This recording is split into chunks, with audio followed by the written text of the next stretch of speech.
People think commercial real estate is a sexy game. It's not always sexy. Sometimes you gotta get down and dirty. It's actually not a get-rich-quick scheme, it's a get-rich-slow. But it's a very methodical process, so if you just stick with it methodically, day in and day out, eventually it's gonna pay off.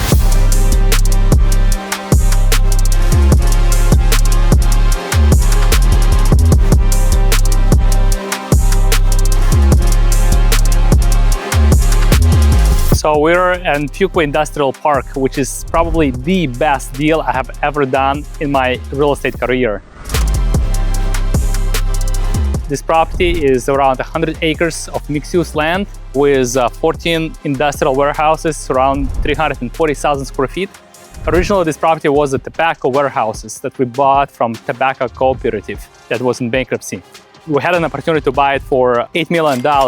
And then right before the signing of a contract, the company files for bankruptcy and it gets tied up in bankruptcy for a year. So we keep bidding up on price throughout the process and then it goes to auction.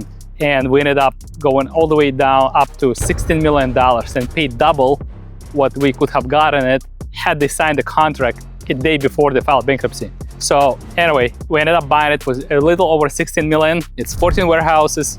But here is the best part. This property came with extra 100 acres of mixed-use land that by itself is worth more than the warehouses that we paid for the whole thing. So the reason I say this is the best deal of my real estate career is because our net projected profit on this one transaction is going to be over $100 million of net profit. When we bought this property, we underwrote deals that we thought rent's going to be here like $4.50 a square foot. By the time we closed on it and went through the closing and the bankruptcy and everything, and we started leasing it and renovating it, the rents turned out to be much higher than we projected. So right now we're averaging $12 a square foot rent, so 3 times what we thought it was going to be. So when we bought it, the plan was very simple. We were going to buy the warehouses, we're going to sell the excess land, it's going to pay for our acquisition costs, and we're going to get warehouses for free. So by the way, that's my favorite way to buy properties, when I can buy it for free. For whatever reason, I just don't like to pay for things. If I can get it for free, that's my favorite way to acquire things. We know the market very well, and even the market appreciated so quickly that even we underestimated what this property is worth. We paid $16 million for the property. We're spending another $6 million right now on infrastructure and improvements. We're adding utilities, we're building out bathrooms, we're connecting it to water and sewer. We're doing adding extra parking. It was all gravel, so we just paved all of this. We added stormwater so we can add additional buildings. So we're spending like $6 million on property improvements right now. So we're gonna be all in around $22 million in it. And with the current rental rates that we're getting, we projected the warehouse is going to be worth between $70 to $80 million. Plus, we have all this extra land. Again, we got 20 acres right here to the side where we're probably going to build an expansion of this industrial park. We got 100 acres across the street where I think we want to develop a mixed-use community. There's going to be residential, townhomes with some retail. I think we're going to sell excess land for another $40 million without developing it, just entitling it. At the net result, we should gross around $125 million on this whole thing, with our cost basis being under $25 million. So that's why I said our projected net profit is going to be over $100 million on this. In commercial real estate, it only takes one deal, one time to change your life forever. And here is the simple transaction. Not that simple. I mean, it's a big property and a lot of work involved. But here is a one transaction that you can make $100 million on a single deal. That potentially is gonna cash flow for many millions of dollars per every year for many generations to come.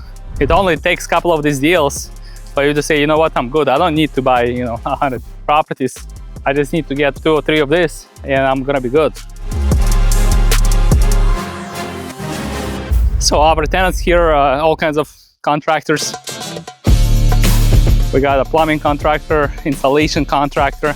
We got actually a trampoline park. It's gonna be entertainment complex for kids. The building that's in the front, that's on the main road. It's gonna be more like retail use. Here is a mechanical contractor.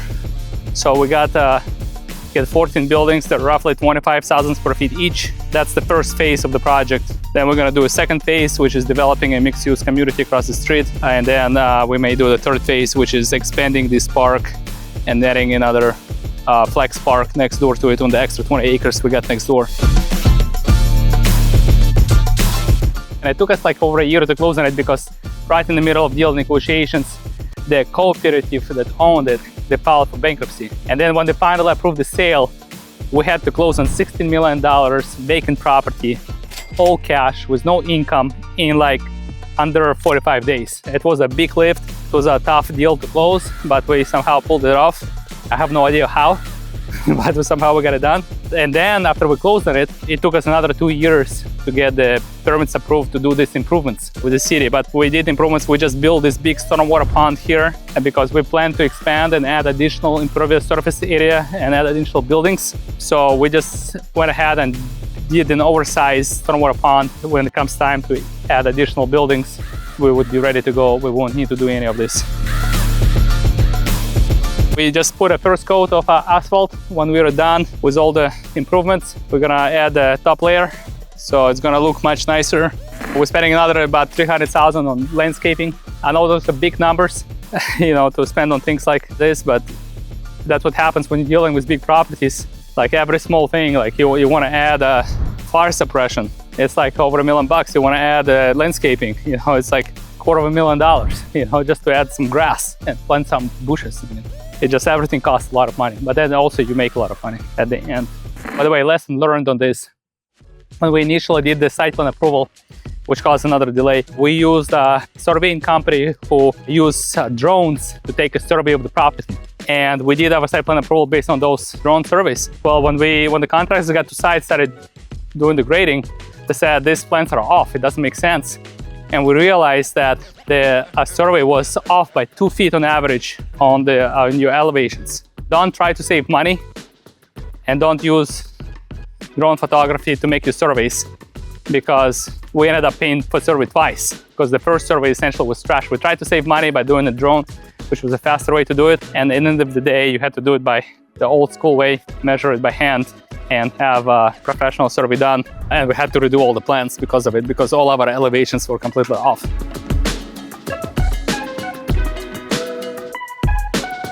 A lot of people complain to us that we are keeping major chunk of the deal ourselves, and we're raising money from retail investors, meaning we're keeping the majority of promote. And this is like, well, institutional investors, family offices, they expect that to keep 80% of the deal and they give the sponsor 20%. That model doesn't really work for us, because on a deal like this, where we invest $22 million, of which only $6 million is equity, and the upside is $100 million in like 105 years, and why would we give up 80% of the deal? We can still keep the majority of the deal, deliver to investors over probably 40 or 50% annualized return. It works for both parties. Going back and forth debating, should we do the fund, should we not do the fund, or should we keep syndicating it deal by deal? I come across deals like this, the more I become convinced we're just better off compounding our own capital, or at the worst case scenario, syndicating retail investors, because it just doesn't make sense. When you're doing institutional deals, a $50 million deal behaves the same way as doing a $20 million deal the syndicated way. So why do a bigger deal when you can have the same net profit, the same result, doing a $20 million deal with retail investors versus a $50 million with institutional investors?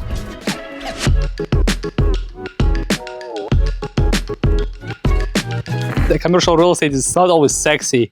Sometimes you gotta get down. When I hear somebody tells me, hey, here's how you make $1 million in a week, I'm not interested, because I know that's total bullshit. Because it took years and years and decades. It took me over 20 years of hard, steady climbing up the ladder to get to the point where we can make $100 million in a single transaction. It took a lot of tries and errors. And so sometimes when your contractor calls in sick, you gotta operate an excavator yourself and do some dirty work. So you gotta be not afraid to do the dirty work and roll up your sleeves and dig some dirt. So let's go dig some ditches now.